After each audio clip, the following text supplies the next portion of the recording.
Welcome to MediJEE classes, 5th lecture, JEE NEET electrostatic का. Okay, या इस lecture में मैं स्टार्ट करेंगे फ्लास्क ऑफ डिफरेंट शेप, यानी अगर अलग अलग शेप के बॉडीज हों, अलग अलग पोजीशन पे चार्ज रखा है, तो उस बॉडी से अटैच्ड जो फ्लास्क है, जो आपका फ्लक्स है, वो आपका डिफरेंट होगा. ठीक है, उससे रिलेटेड ये टॉपिक है. So calculation of flux, okay, for different cases. अलग अलग केस में जो है अपने को फ्लक्स कैलकुलेट करना है. ओके, नाउ पहला लिस्ट लेते हैं हम कि when charge is placed at the center of Q. ठीक है, जब जो इलेक्ट्रिक चार्ज है उसको किसी Q के सेंटर पर रखा गया हो, दैट इज इस टाइप से. तो due to this what will be the flux linked with this surface. Assume कि यहाँ पे आपने चार्ज क्यू रखा, दैट इज क्यू के सेंटर पर रखा गया. ओके, नाउ अब इसके कारण से फ्लक्स निकालना है. According to Gauss law, the flux due to enclose charge, तो ये चार्ज कहाँ रखा हुआ है? सेंटर पे. तो ये इनक्लोज है, इस क्यू के अंदर बंद है. Okay, the flux due to enclose charge is equal to Q upon epsilon naught, यानी वो इसके साइज पे डिपेंड करता ही नहीं, यानी पूरे क्यूब में जो फ्लक्स होगा, so flux linked with cube, पूरे क्यूब के साथ जो फ्लक्स होगा that is given by q upon epsilon naught. This is the value of flux. Okay, cube. Now ये पूरे क्यूब के साथ है. Now we have to find the flux due to any one side. किसी इस cube के किसी एक साइड से कितना फ्लक्स होगा. तो यूनिटरी मेथड लगा सकते हैं. इस क्यूब में अभी कितने फेसेस हैं? 6. तो जब 6 फेस के साथ में इलेक्ट्रिक फ्लक्स का value q by epsilon not है, तो एक फेस के साथ में कितना होगा? q upon 6 epsilon naught. So second case is the flux linked with any one phase. ठीक है, तो यूनिटरी मेथड से जो फ्लक्स का वैल्यू आएगा that is q upon 6 epsilon not.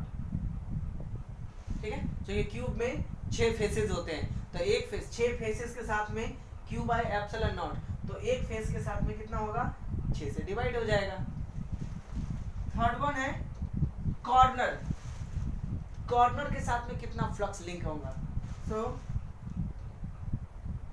The flux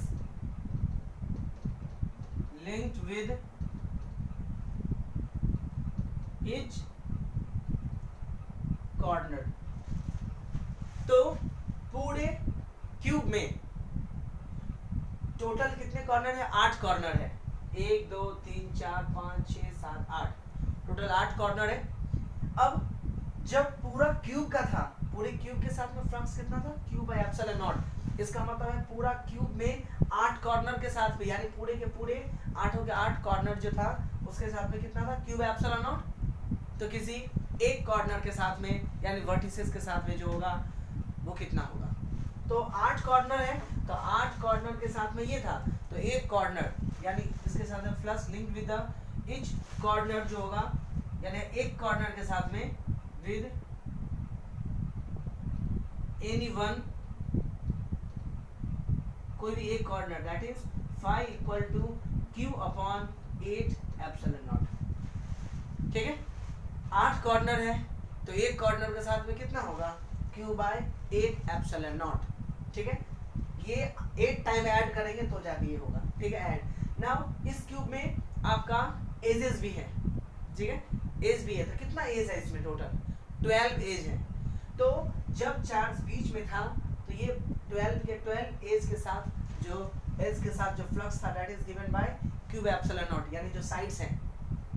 तो पूरे क्यूब में टोटल फ्लक्स था आपका क्यू बाय एप्सिलॉन नॉट। इसका मतलब है कि पूरे क्यूब में टोटल 12 साइड से अटैच जो था फ्लक्स वो क्यू एप्सिलॉन नॉट था। तो किसी एक एज के साथ में कितना फ्लक्स होगा? So fourth one is flux linked with any one edge. Total 12 edge होता है, तो एक एज के साथ में फ्लक्स का जो that value that is q upon 12 epsilon not. Just unitary method का यूज करेंगे तो उससे कैलकुलेट हो जाएगा, ठीक है। सो क्यूब के जब सेंटर पे चार्ज रखा हो तो ये चार्ज कंडीशन होता है, यानी पूरा क्यूब के साथ, फेसेस के साथ, एज के साथ एंड कॉर्नर के साथ। ओके, ये नाउ सेकंड केस लेते हैं कि क्यूब के सेंटर पे चार्ज न रख करके किसी फेस पे रख देते हैं। When charge is placed at any one face of cube. Second case, okay. ये पहला कंडीशन था कि जब उसके सेंटर पे रखा तो उसमें चार कंडीशन बने। Now, what will happen if we place the charge at any one of the face? Second case, when charge is placed at any one face of cube. Now, जब फेस पे रखेंगे charge तो charge आधा part जो होगा वो आपके बाहर साइड होगा और आधा पार्ट जो होगा वो इनसाइड में होगा। यानी जब फेस पे रखेंगे तो फेस पे होंगे तो आधा पार्ट जो होगा वो आउटसाइड और आधा पार्ट होगा वो क्यूब के इनसाइड में। फेस पे रखे हुए जो चार्ज है वो दो पार्ट में डिवाइड हो जाता है, हाफ पोर्शन बाहर, हाफ पोर्शन इनसाइड। इसका मतलब हुआ, और एंड गॉस लॉ अगर लगाना है तो गॉस लॉ सिर्फ इनक्लोज चार्ज के कारण से ही कैलकुलेट होता है। तो जब हम फेस पे चार्ज रखेंगे तो आधा चार्ज तो बाहर है जो कि इनक्लोज नहीं है, और गॉस लॉ इनक्लोज चार्ज पे ही लगता है, और सिर्फ उस चार्ज का आधा पार्ट ही इस क्यूब के इनसाइड में है। तो यानी जो चार्ज का अमाउंट इस क्यूब के साथ है वो अभी क्यू नहीं, क्यू बाय 2, यानी चार्ज आधा हो गया। So when charge is placed at any one face of the cube, first condition, the flux linked with q। तो phi का वैल्यू ये शेप एंड साइज सेम है, लेकिन चार्ज जो है वो आधा बाहर चला गया, तो अंदर में चार्ज बैठा का था। यानी अगर मैं इसके फेस पे रखूं तो हाफ पार्ट पोर्शन बाहर, हाफ पार्ट आपके इनसाइड में, तो q बाय 2 चार्ज होता है ना, चार्ज अपॉन एप्सिलॉन नॉट, तो चार्ज बचा कितना इनसाइड में, q बाय 2। तो यानी फाई का वैल्यू कितना हो गया आपका, q बाय 2 एप्सिलॉन नॉट। यानी अगर जब सेंटर पे चार्ज रख रहे थे तो आपका जो इलेक्ट्रिक फ्लक्स था that is q by epsilon not, क्योंकि सेंटर पे चार्ज होगा, इन दैट कंडीशन पूरा का पूरा चार्ज उस क्यूब से इनक्लोज होगा, ठीक है। इस केस में चार्ज आधा हो गया, तो सरफेस के साथ जो अटैच चार्ज हो गया वो आपका that is q by epsilon not हो गया। ओके, नेक्स्ट वन है कि फेस के साथ कितना होगा, flux linked with face. Second condition, flux linked with face, मतलब एनी वन फेस, कितना हो जाएगा। फर्स्ट तो एनी वन साइड का वैल्यू कितना हो जाएगा, तो देखिए पूरे क्यूब में फ्लक्स का वैल्यू कितना है, q by 2 epsilon naught, and जो चार्ज है वो एक ऑलरेडी फेस पे रखा हुआ है। तो जिस फेस पे चार्ज रखा हुआ है वो कोई फेस जो साइड है वो वो तो सिर्फ एक प्लेन है, ठीक है। तो इसके साथ में जिस फेस पे चार्ज रखा हुआ है उस फेस पे कोई फ्लक्स नहीं होगा। बाकी जो 5 फेसेस बचते हैं, टोटल 6 फेस होते हैं, तो जिस फेस पे चार्ज रखा हुआ उस पे कोई फ्लक्स नहीं होता है, ठीक है। लेकिन बाकी जो 5 फेसेस होते हैं उस पे फ्लक्स होता है। तो पूरे क्यूब के साथ में तो कितने फेसेस हैं? 5 फेस, इसको हटा करके तो किसी एक फेस के साथ में कितना होगा? सो फ्लक्स इक्वल टू पूरे क्यूब के साथ में कितना था? फ्लक्स इतना, और टोटल इसको रिमूव करके टोटल फेसेस कितने हैं? 5। तो किसी एक के साथ में कितना होगा? यानी डिवाइडेड बाय 5, इसका मतलब हुआ q by 10 epsilon naught. When charge is placed at any one surface, तो किसी भी एक फेस के साथ में जो फ्लक्स का वैल्यू है वो q बाय 10 एप्सिलॉन नॉट आएगा। जो छठा फेस है वो काउंट नहीं होगा क्योंकि चार्ज एज इट इज वहीं पे लाई कर रहा है, ओके। तो वो वाला फेस इंक्लूड ही नहीं होगा। This is the flux linked with any one faces. Now charge का लोकेशन चेंज कर देते हैं, ठीक है। कॉर्नर के साथ करेंगे तो ये वाला कॉर्नर, बाकी सारे कॉर्नर काउंट होगा। व्हेन चार्ज इज प्लेस्ड, पहले हमने सेंटर पे रखा, फिर हमने फेस पे रखा, एंड अब हम रख देते हैं कॉर्नर पे, ठीक है। तब देखते हैं कि third case when charge is placed at the, और ये सब जो वैल्यूज हैं वो डायरेक्टली याद रखने का एमसीक्यू के क्वेश्चंस में आते हैं, ठीक है। सिर्फ चार्ज का डिवीजन पता होना चाहिए कि फेस पे रखेंगे तो चार्ज आधा पार्ट बाहर आधा पार्ट इनसाइड में हो जाएगा, ठीक है। So third one, when charge is placed at any one vertices of cube, यानी चार्ज अब यहाँ ना हो करके यहाँ पे रख दिया, ठीक है, किसी भी चार्ज पार्ट में रखा है। नाउ अब इस चार्ज का कितना पार्ट क्यूब के इनसाइड में होगा? तो आप अगर 3D ज्योमेट्री से देखो, यानी 3D में इमेजिन करके देखोगे तो ये जो आपका क्यूब है उसका सिर्फ 1 बाय, और कॉर्नर कितने हैं? 8, ठीक है।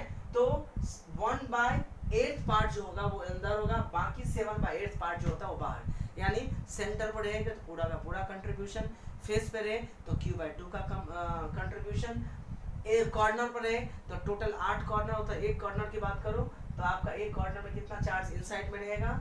दैट इज q/8, यानी चार्ज का सिर्फ q/8 पार्ट ही अंदर होगा, बाकी 7/8 पार्ट जो होगा वो आपका बाहर होगा, okay. So first case, flux linked with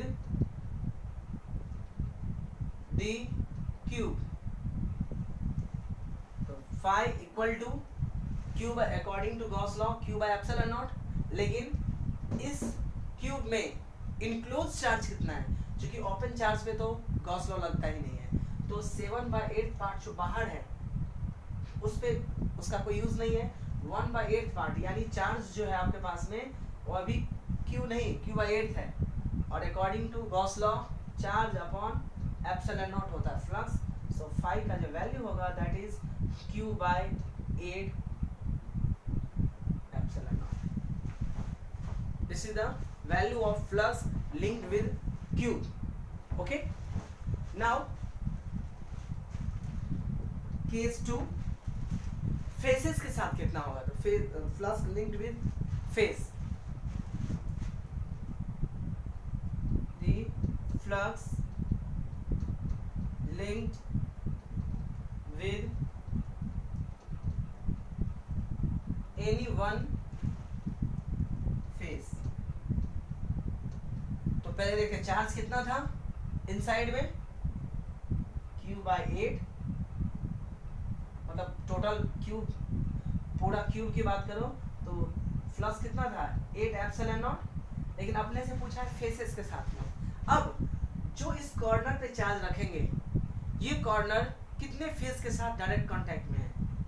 1, 2 और इनसाइड वाला 3 फेस के। आपको ये कॉर्नर पर रखोगे साइड में ठीक है, जैसे इस किसी भी कॉर्नर पर रखोगे तो यहाँ पे एक इधर, एक इस साइड वाला हो गया आपका, ओके, और एक ये वाला पार्ट हो गया, यानी जो एक कॉर्नर पर चार्ज रखा है वो 3 फेस के साथ डायरेक्ट कांटेक्ट में है, एक ये वाला अंदर वाला, एक ये वाला और एक आपका ऊपर वाला। तो जिस जो चार्ज है वो जिस फेस के साथ में कांटेक्ट में है वो फेसेस के साथ में फ्लक्स नहीं होता। जैसे पिछले वाले केस में जिस फेस पे चार्ज रखा था उसको काउंट नहीं किया था, ठीक है। यहाँ पे ये जो चार्ज है वो डायरेक्टली 3 फेसेस के साथ में डायरेक्टली कांटेक्ट में है, तो इनके 3 के साथ नहीं होगा, तो बचा कितना, 3 फेस, यानी टोटल क्यूब के साथ में जो फ्लक्स था वो Q/8 एप्सिलॉन नॉट था। तो किसी और टोटल ऐसे फेसेस कितने हैं, 3, तो 3 फेस के साथ में Q/8 एप्सिलॉन नॉट है, तो एक फेस के साथ में कितना होगा, दैट इज डिवाइडेड बाय 3, यानी फाई का वैल्यू Q/24 एप्सिलॉन नॉट। आप डायरेक्टली इसको डेटा को याद भी रख सकते हैं क्योंकि ये डायरेक्टली क्वेश्चन पूछता है, ठीक है। बाकी ये ध्यान रखना कि जितना पार्ट जो जिसके कांटेक्ट में रहेगा, ठीक है, वो नहीं लेने का है, बाकी सारे portion.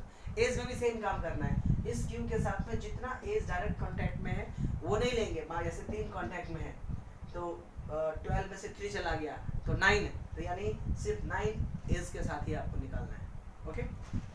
So this is the flux linked with the cube in different cases. जब हमने सेंटर पर रखा, जब चार्ज को हमने फेस पे रखा और जब चार्ज को हमने कॉर्नर पर रखा। फेस पे रखने से चार्ज का हाफ पार्ट डिवाइड होता है, कॉर्नर पर रखने से Q/8 इनसाइड में होता है, बाकी 7/8 पार्ट जो होता है बाहर होता है, और गॉस लॉ सिर्फ इनक्लोज पे ही लगता है, दैट्स वाई अपने को Q/8 ही लेना पड़ेगा। बात बचा फेस का, तो फेस ध्यान रखिएगा कि चार्ज जिस फेसेस के साथ डायरेक्टली कांटेक्ट में होता है वो फेसेस काउंट नहीं होते हैं, यानी बच्चे 3 फेस, उसमें से किसी एक फेस के साथ में, तो वो 3 से डिवाइड कर दे, that is Q/24 epsilon naught, okay. ये क्यूब के साथ था। अब बात करते हैं flux link with semi circle, या मान लीजिए सेमी स्फीयर है, सेमी सर्कल के फॉर्म में मतलब आपका हुआ कि एक हाँ सेमी स्फीयर बोल सकते हैं, ठीक है। Now fourth one is flux linked with semi sphere।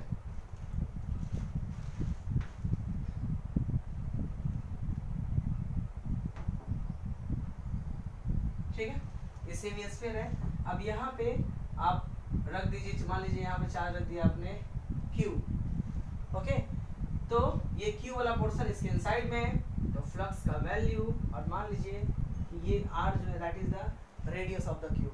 So flux linked with this semi circle, semi sphere is given bye πr², this is area into उस चार्ज का जो इलेक्ट्रिक फील्ड है वो, दैट इज ये से multiply कर दीजिए, calculate हो गया। This is the electric flux linked with the semi sphere, okay, sorry hemisphere, hemisphere, okay. Now semi sphere, hemisphere बोलो। इसके बाद है, इसके अलावे भी अलग अलग शेप्स के बॉडीज होते हैं। जैसे मान लीजिए कि ये कोई बॉडी है और इसमें आपका एक डाइपोल रखा हुआ है, 2 डाइपोल रखा हुआ है मान लीजिए। सो flux linked with this surface, ये कितना होगा, अगर टोटल 2 डाइपोल रखा हुआ है, एक डाइपोल का नेट चार्ज कितना होता है, 0, बिकॉज डाइपोल का फॉर्मेशन कब होता है, एक पॉजिटिव और एक निगेटिव। यहाँ देखिए एक पॉजिटिव और निगेटिव, तो टोटल चार्ज कितना हो गया, +Q -Q, 0, इसका भी +Q -Q, यानी फ्लक्स का वैल्यू हो गया 0। इसका मतलब हुआ कि the electric flux due to the dipole is always 0, वो हमेशा ही आपका 0 होता है, ठीक है। डाइपोल वाला पोर्शन जो होगा वो हमेशा, यानी सिंस उसका जो गॉस लॉ है वो क्या कहता है, summation of Q upon epsilon, जितना भी चार्ज है उसका सम, तो Q plus Q minus Q total करेंगे तो कितना आ जाएगा आपका 0। सो इसका फ्लक्स आ गया आपके पास में 0। इसके अलावा मान लीजिए कि ये वाला पार्ट है, ओके, यहाँ पे एक अप क्वार्क है और यहाँ पे एक डाउन क्वार्क है, ओके, और ये इनक्लोज सरफेस है, तो इसका फ्लक्स कितना होगा, तो phi equal to summation of Q upon epsilon naught, Gauss law, phi is equal to up quark पे कितना चार्ज होता है 2/3 का, डाउन क्वार्क पे -1/3 का, ठीक है, 2/3 of E upon epsilon not, LCM लीजिएगा तो ये 1/3 आएगा, ओके, 2, हाँ, तो ये 1/3 यानी 1/3 एप्सिलॉन नॉट। सो ध्यान ये रखने का कि सिर्फ इनक्लोज सरफेस के साथ जितने भी चार्जेस हैं उसको आपको इंक्लूड करना पड़ेगा, ओके। नाउ गॉस लॉ के रिगार्डिंग क्या कैसे फैक्ट है, गॉस लॉ से जो हम फ्लक्स फाइंड करते हैं, that flux is independent from the shape and size of the body. अगर आप जो ट्रेडिशनल फॉर्मूला है फ्लक्स का, phi equal to E dot A लगाएंगे तो वहाँ पे एरिया चाहिए, आपको इरेगुलर शेप ले लिया तो वहाँ पे एरिया फाइंड करना मुश्किल हो जाता है। इन दैट कंडीशन आप यूज करोगे फ्लक्स फाइंड करने के लिए Gauss law, okay. So Gauss law का जनरल जो formula, that flux equal to summation of charge upon epsilon naught, ठीक है। एंड आपने फ्लक्स का एक और फॉर्मूला पढ़ा है, that is integration of E dot D A. अगर आप दोनों को कंपेयर करोगे तो E dot D A is equal to summation of Q upon epsilon naught. ये रिलेशन डिराइव होता है बेसिकली जो गॉस का फॉर्मूला है, या ये है आपका, लेकिन आप इन दोनों को इक्वेट करके फॉर्मूले जो होता है वो आप कैलकुलेट कर सकते हैं, ठीक है। अब Gauss law is only valid for close surface. अब कोई चार्ज दे दिया सपोज Q और यहाँ पे कोई क्लोज सरफेस है ही नहीं, तो in that condition Gauss law use करने के लिए आपको यूज करना पड़ता है, एक इसको चार्ज को क्या करना पड़ेगा, इनक्लोज करना पड़ेगा। तो एक जनरली सिमेट्रिक जो गॉस सरफेस होता है वो कोई भी सिमेट्रिक लेते हैं, यानी ऐसा नहीं कि ये चार्ज है तो रेक्टेंगल ले लिया या वैसे निकलेगा सबसे, बट जनरली जो गॉसियन सरफेस होता है वो सिमेट्रिक होता है। सिमेट्रिक का मतलब हुआ इस चार्ज से हर एक पॉइंट का जो डिस्टेंस होगा वो आपका इक्वल होगा, ओके। हाँ, बस इस पे डिपेंड नहीं करता है कि आप साइज इतना बड़ा ले रहे हो या इतना बड़ा, क्योंकि Gauss law is independent from the shape and size of the Gaussian surface. ये जो इमेजिनरी सरफेस है, that surface is known as Gaussian surface. इसको गॉसियन सरफेस के नाम से जानते हैं, ओके। नाउ गॉस लॉ का यूज करके बहुत सारे इलेक्ट्रिक फील्ड को फाइंड करवाया जाता है। Find the electric field application है जो एनसीईआरटी में भी आता है, ठीक है। Application of Gauss law, Gauss law के एप्लीकेशंस कौन कौन सा है,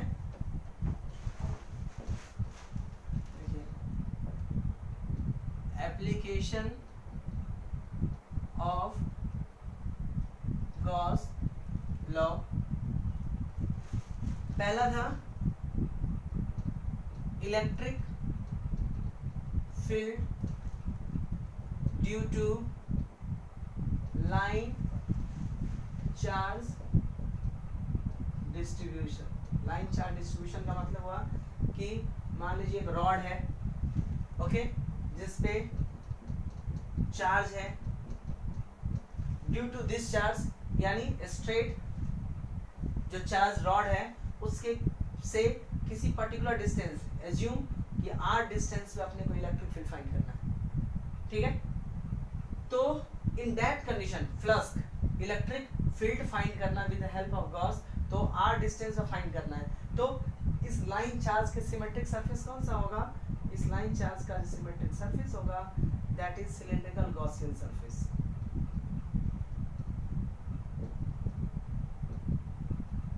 ठीक है, एज्यूम इसका रेडियस r है, r होगा।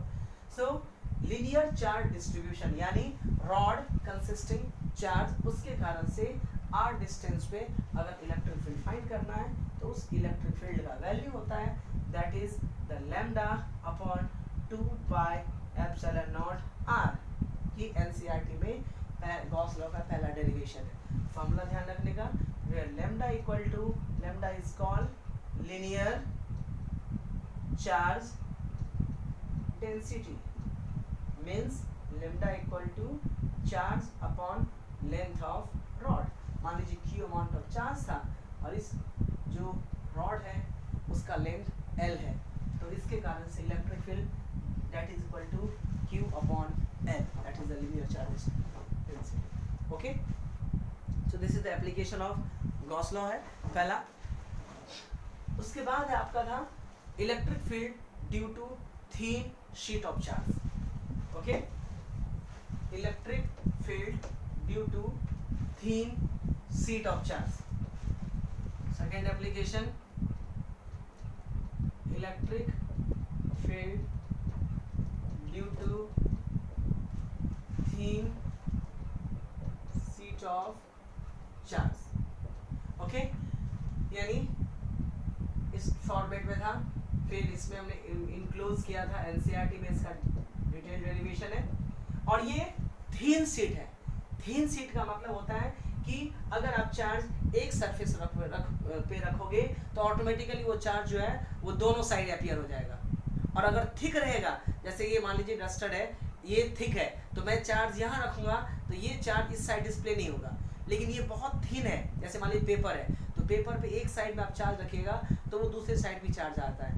तो इन केस ऑफ थिन, जो कि एनसीईआरटी में डेरिवेशन है, इस केस में हम इलेक्ट्रिक फील्ड का वैल्यू लेते हैं that is sigma bye 2a। ये था आपका, sorry, sigma by 2 epsilon.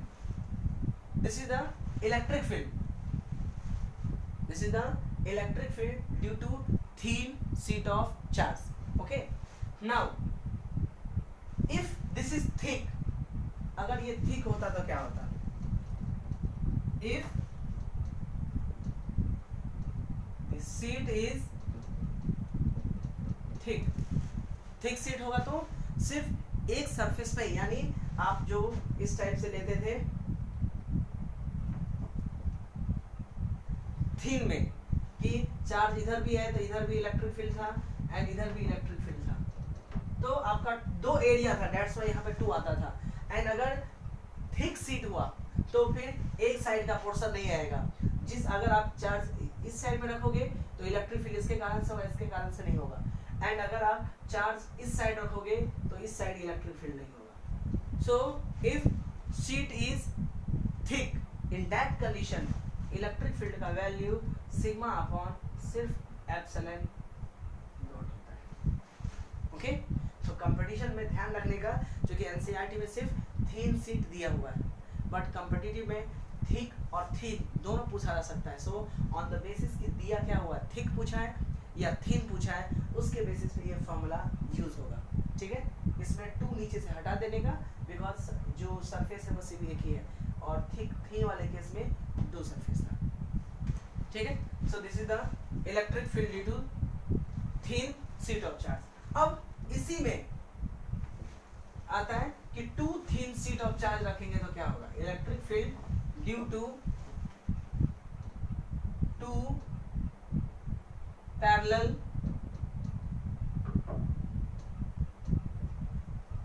Sheet of charge, 2 parallel sheet of charge के लिए इलेक्ट्रिक फील्ड का वैल्यू कितना होगा? ओके, मींस एक शीट यहाँ रखा,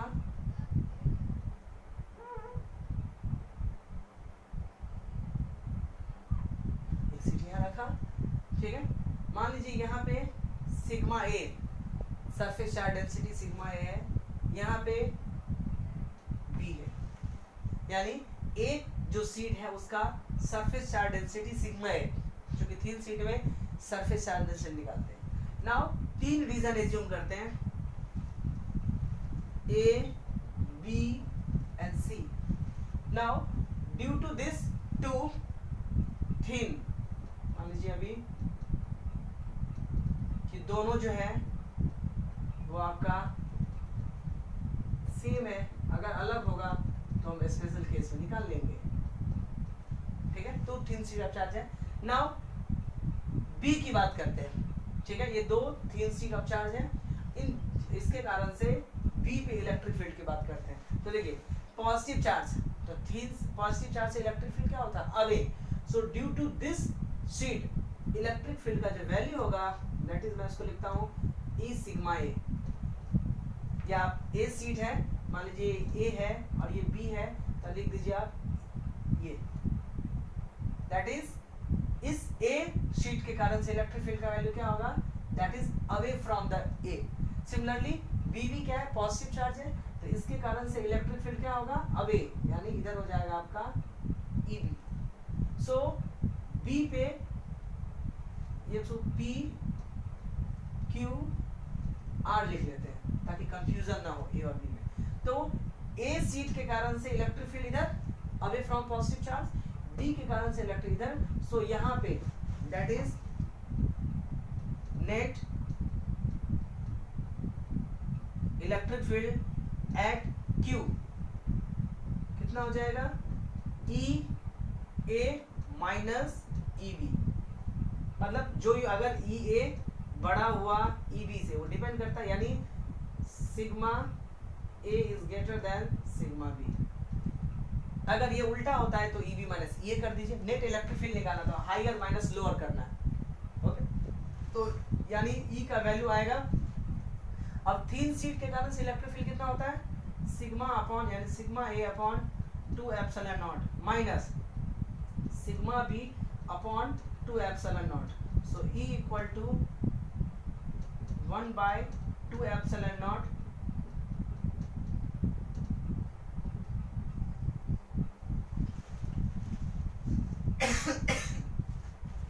this is electric field at Q. Similarly बात करते हैं R पॉइंट का। तो दिस थिन सीट चार्ज, और एक चीज ध्यान देने की बात है कि जो थिन सीट के कारण से इलेक्ट्रिक फील्ड होता है that is sigma by epsilon not. इसमें डिस्टेंस से कोई रिलेशन ही नहीं है कि जो इससे R कितना डिस्टेंस पे, इससे Q ये इसमें कोई डिस्टेंस का टर्म नहीं है, इसीलिए इसके कारण से यहाँ भी इलेक्ट्रिक फील्ड होगा। बात करते हैं यहाँ पे, तो ये पॉजिटिव चार्ज है, तो ये पॉजिटिव चार्ज इस पॉइंट पे इलेक्ट्रिक फील्ड कितना एक्सर्ट करेगा, EB। Similarly this is also positive charge, तो ये पॉजिटिव चार्ज इस पॉइंट पे इलेक्ट्रिक फील्ड कितना एक्सर्ट करेगा, अबे ये भी पॉजिटिव चार्ज है, तो यहाँ पे इलेक्ट्रिक फील्ड जो होगा वो EA and EB both are same direction. तो यहाँ पे that is electric field at R कितना आएगा, इलेक्ट्रिक फील्ड R, यानी ई आर की बात करो, यहाँ ई क्यू ई आर होगा that is E A plus E B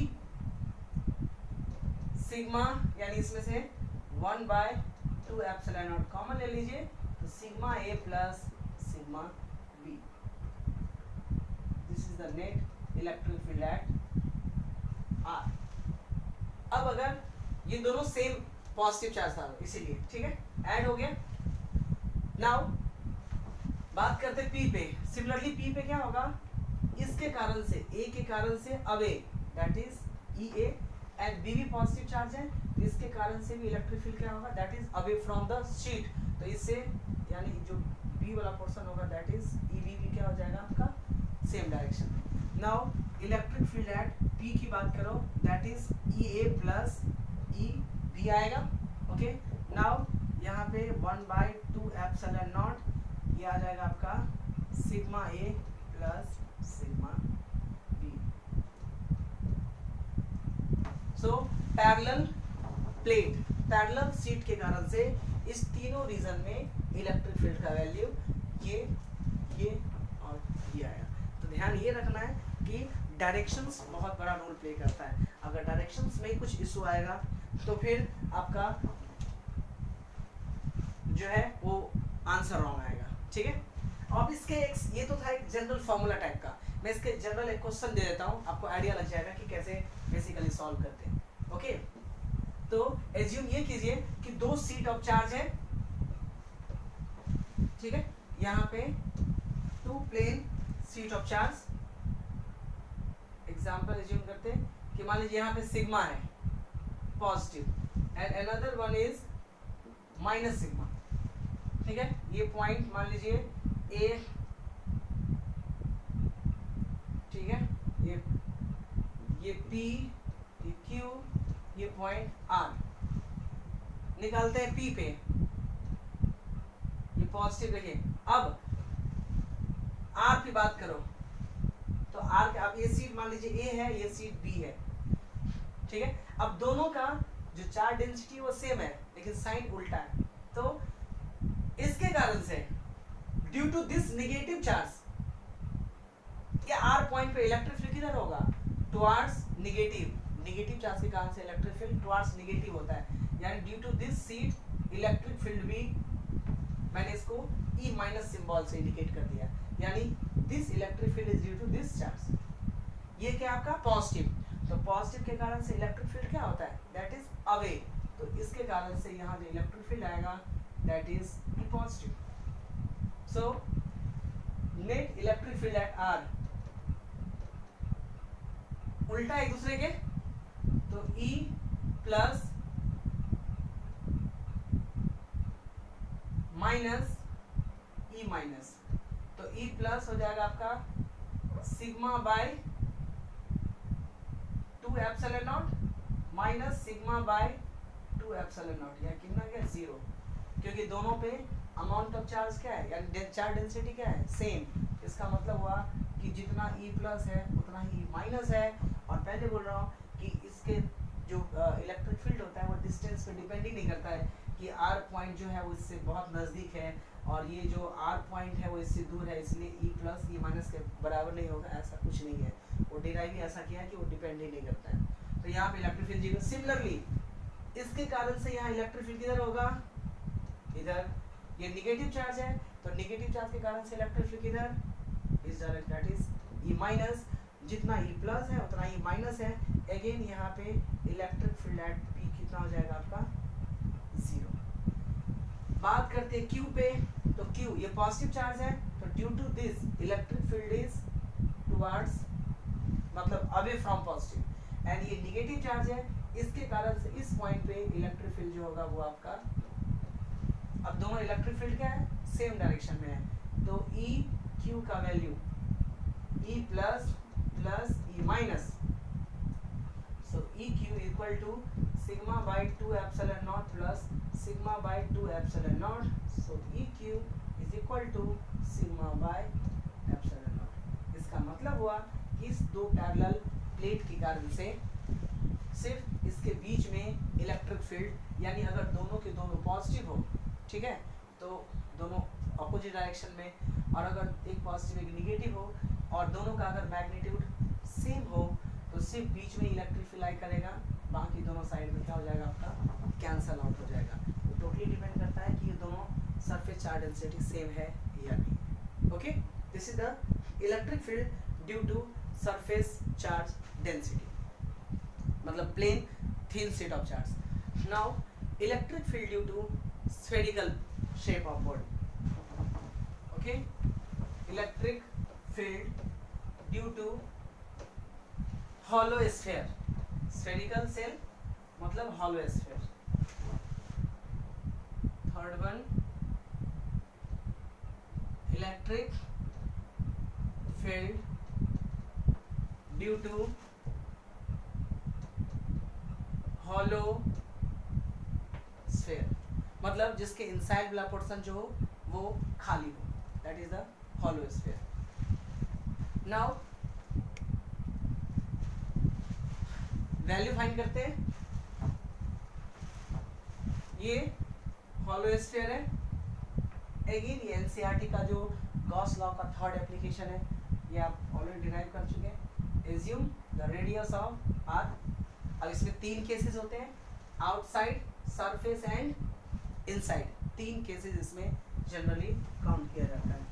हम पहले लेते हैं कि मान लीजिए आउटसाइड कोई पॉइंट है बाहर. ये स्फीयर है जिस पे आपका कोई भी चार्ज है, charge density. Okay, Q. Outside eight ए डिस्टेंस, यानी अपने को पी पॉइंट पे इलेक्ट्रिक फील्ड निकालना है, तो क्या करना पड़ेगा, इसको लेते हुए एक आपको गॉसियन सरफेस ड्रॉ करना पड़ेगा, सच दैट कि जो जिस पॉइंट पे लेते हैं वो गॉसियन सरफेस पे लाई करे. आर डिस्टेंस पे है तो आपने डिराइव कर रखा है electric field equal to Q upon 4 pi epsilon naught R square. ये था Q upon 4 pi epsilon naught, ये स्मॉल आर डिस्टेंस में. दूसरा ये रहा आपका कहाँ पे, आउटसाइड. दूसरा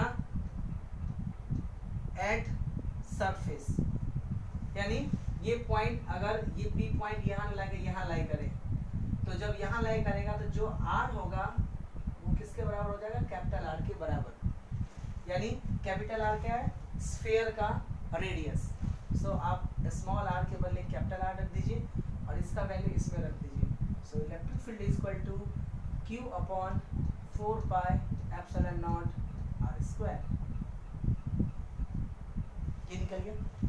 नाउ अगर आप सरफेस चार्ज डेंसिटी के टर्म में भी इंडिकेट कर सकते हैं, इसको लिखते हैं. थर्ड पॉइंट लेते हैं, इनसाइड.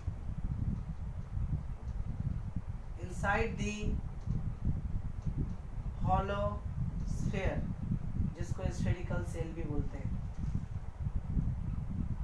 ओके, यानी ये P पॉइंट मान लीजिए कि यहाँ पे लाई करता है, तो डिस्टेंस R होगा. इस केस में इसका गॉसियन सरफेस क्या होगा, ये. अब इस गॉसियन सरफेस में कोई भी चार्ज है ही नहीं, क्योंकि चार्ज तो सरफेस पे है. और अगर if there is no charge enclosed by the surface, in that condition flux is zero. It means कि hollow sphere के inside में flux का वैल्यू जो होता है that is वो आपका जीरो होता है. So electric field inside the hollow sphere का वैल्यू हमेशा ही जीरो होता है. रीजन एक ही है कि inside में इलेक्ट्रिक चार्ज नहीं होता है, that's why इलेक्ट्रिक फील्ड का वैल्यू जो होता है आपका जीरो. ओके, अब इसी केस में अगर आपको सरफेस चार्ज डेंसिटी के टर्म में, ये क्या था आपका हॉलो स्फीयर, तो देखिए इफ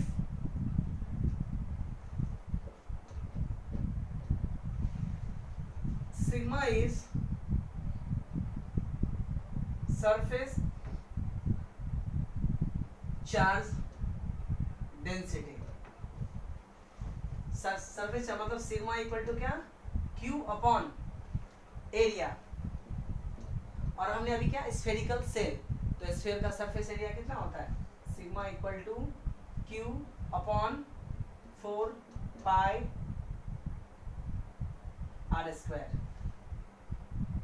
ये हो गया Q अपॉन 4 पाई स्क्वायर को बोलते हैं सिग्मा. अब इस केस में देखिए क्या है, इलेक्ट्रिक फील्ड का वैल्यू है कितना, Q upon 4 pi R square epsilon naught. मैंने इसको इंटरचेंज कर दिया, तो Q अपॉन, इसको क्या लिख सकते हैं, सिग्मा. इसका मतलब electric field equal to sigma upon epsilon not.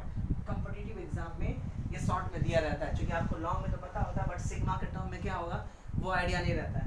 तो sigma upon epsilon naught is the electric field due to spherical cell.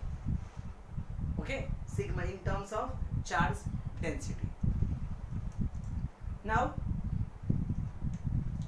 last one is spherical solid sphere. ये hollow sphere था.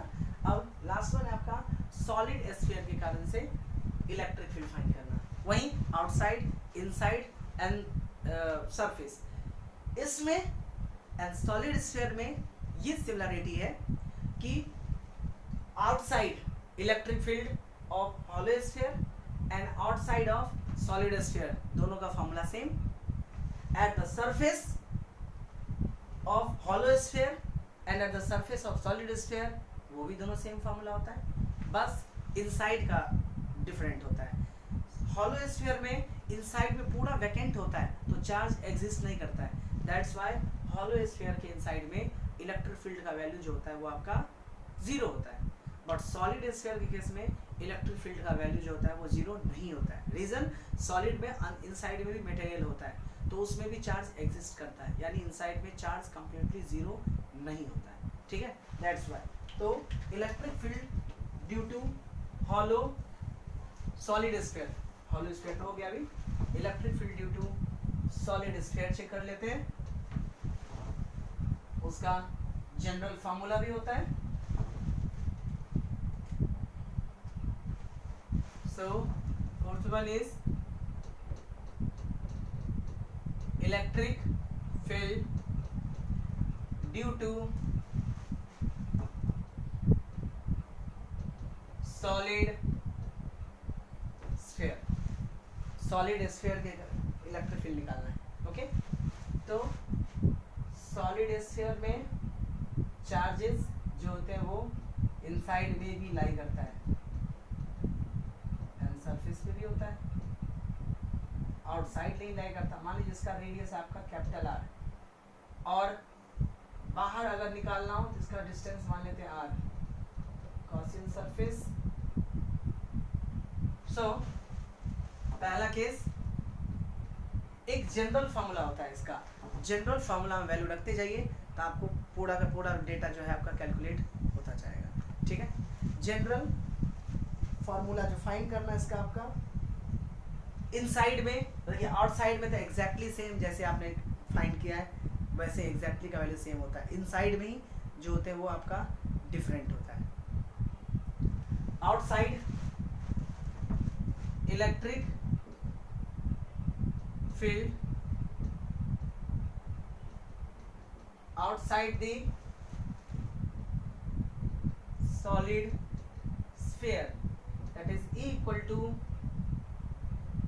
अगर मान लीजिए q अमाउंट में charge है तो that is q upon 4 pi epsilon naught r square. ठीक है, दूसरा at surface of solid sphere, solid sphere के सरफेस पे तो इलेक्ट्रिक फील्ड का वैल्यू कितना हो जाएगा आपका, that is q upon 4 pi epsilon not. जब सरफेस पे होगा तो r का वैल्यू कैपिटल R के बराबर हो जाएगा, दैट इज r स्क्वायर. ये सेम है जो हॉलो स्फीयर का है. डिफरेंसेस कहाँ पे आते हैं, सिर्फ इनसाइड वाले पोर्शन में. इनसाइड में जो इलेक्ट्रिक फील्ड होता है that electric field is different. वैसे तो इसका कैलकुलेशन है बट अपने को डायरेक्टली फॉर्मूलेज ध्यान रखने हैं कि यूज़ कैसे करना है. सो थर्ड है इसके इनसाइड में. तो इनसाइड में इलेक्ट्रिक फील्ड जीरो क्यों नहीं है, बिकॉज इनसाइड में चार्ज लाई कर रहा है, इनसाइड में चार्ज जीरो नहीं है, that's why. Now inside third one is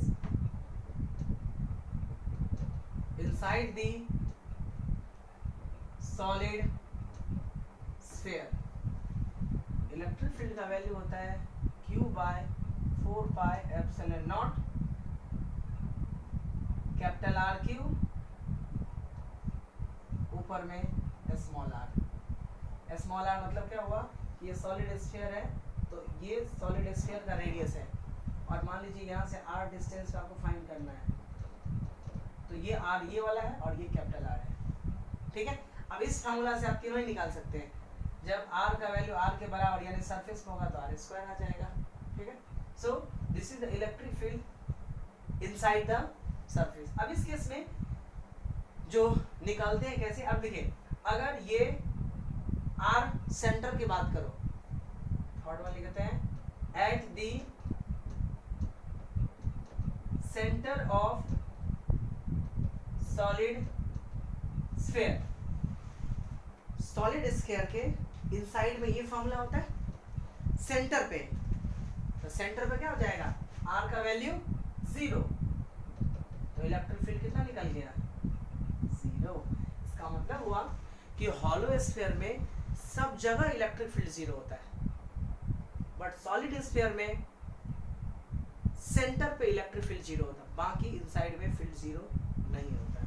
आपका इनसाइड में इलेक्ट्रिक फील्ड का वैल्यू ये होता है। Okay, now in terms of volume charge density, ये तो चार्ज के फॉर्म में है, ठीक है।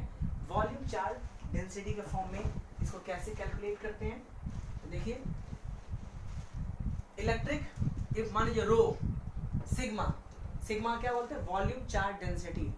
वॉल्यूम चार्ज डेंसिटी मतलब चार्ज अपॉन वॉल्यूम, तो स्फीयर का वॉल्यूम कितना होता है, 4/3 pi r cube. Okay, so यहां से क्यू का वैल्यू कितना निकल जाएगा, रो 4/3 पाई आर क्यूब। इस चार्ज का वैल्यू यहां रख दीजिए, तो electric field equal to rho 4/3 pi r cube into small r whole divided by 4 pi epsilon naught r cube। देखिए क्या क्या कैंसिल हो जाएगा, r क्यूब 4 4 पाई पाई, तो ये रो r अपॉन 3 और नीचे epsilon naught. This is the electric field inside the solid sphere. ये आपका सॉलिड स्फीयर के इनसाइड में इलेक्ट्रिक फील्ड का वैल्यू निकल गया। ये प्रोबेबली द लास्ट टॉपिक था इस चैप्टर का। अब इसमें ग्राफिकली रिप्रेजेंटेशन कि सॉलिड स्फीयर का electric field and hollow sphere के इलेक्ट्रिक फील्ड को ग्राफिकली कैसे रिप्रेजेंट करते हैं, ठीक है। ये फॉर्मूलेज बिल्कुल ध्यान में होना चाहिए कि चार्ज डेंसिटी का टर्म में क्या है, चार्ज के फॉर्म में क्या है। ऐसा नहीं कि एग्जाम में वहाँ डिराइव करने बैठेंगे, क्योंकि वहाँ टाइम टेकिंग होगा। कॉम्पिटिटिव एग्जाम में जितना स्टैंडर्ड फॉर्मूले आपको याद हो उतना फायदेमंद होगा, टाइम सेव करने में। नाउ ग्राफ की बात करें, graph of E versus R for hollow sphere, मतलब इलेक्ट्रिक फील्ड डिस्टेंस के साथ में कैसे वेरी करता है वो अपने को निकालना है। ओके, देखिए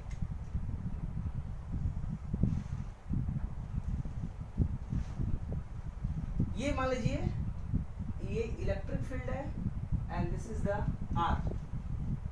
now in case of hollow sphere, मान लीजिए कि ये तो सेंटर है, सेंटर से कुछ डिस्टेंस जाएंगे तो सरफेस मिलेगा, तो सरफेस पे स्मॉल आर का वैल्यू किसके बराबर हो जाएगा, कैपिटल आर के बराबर। तो अप टू सेंटर से लेकर के सरफेस इलेक्ट्रिक फील्ड कितना है, 0, यानी इलेक्ट्रिक फील्ड का कोई डॉटेड लाइन मतलब सॉलिड लाइन नहीं है, यानी इलेक्ट्रिक फील्ड एग्जिस्ट ही नहीं करता है। यानी यहाँ पे इलेक्ट्रिक फील्ड का वैल्यू कितना हो गया, अप टू दिस जो यहाँ पे है, इलेक्ट्रिक फील्ड है ही नहीं, कुछ नहीं, यानी यहाँ से यहाँ तक इलेक्ट्रिक फील्ड नील। फिर सरफेस पे इलेक्ट्रिक फील्ड का वैल्यू मैक्सिमम, यानी इस पॉइंट पे इलेक्ट्रिक फील्ड का सरफेस पे इलेक्ट्रिक फील्ड का वैल्यू जो होता है maximum, and then after electric field कैसे वैरी करेगा, ऐसे। क्यों, क्योंकि इलेक्ट्रिक फील्ड बाहर जो होता है वो आपके आर स्क्वायर के प्रोपोर्शनल होता है। तो ध्यान से देखोगे तो आर स्क्वायर के प्रोपोर्शनल था, ठीक है। ये था आपका हॉलो स्फीयर के टर्म में कि फ्रॉम सेंटर टू सरफेस, यानी जहां पे स्मॉल आर कैपिटल आर के बराबर हो जाए वो सरफेस पॉइंट होता है, इलेक्ट्रिक फील्ड था ही नहीं। फिर सरफेस पे इलेक्ट्रिक फील्ड का वैल्यू मैक्सिमम, एंड इसके बाद में जो बाहर जैसे जैसे आप बाहर जाओगे हॉलो स्फीयर के बाहर, वैसे वैसे electric field inversely proportional. This is the graph for hollow sphere. And second चीज लेते हैं, E versus R for solid solid sphere की बात करो,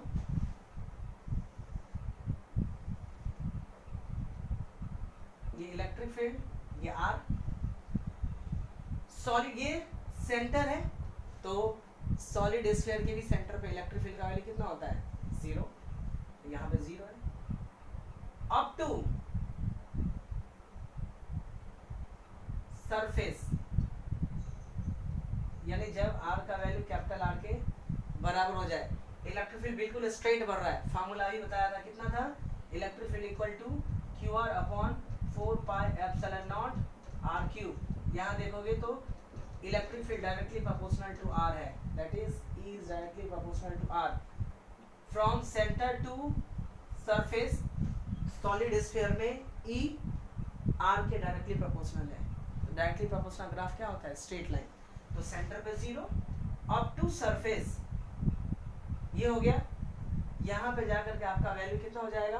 maximum electric field is maximum at the surface of solid sphere या hollow sphere, दोनों के case.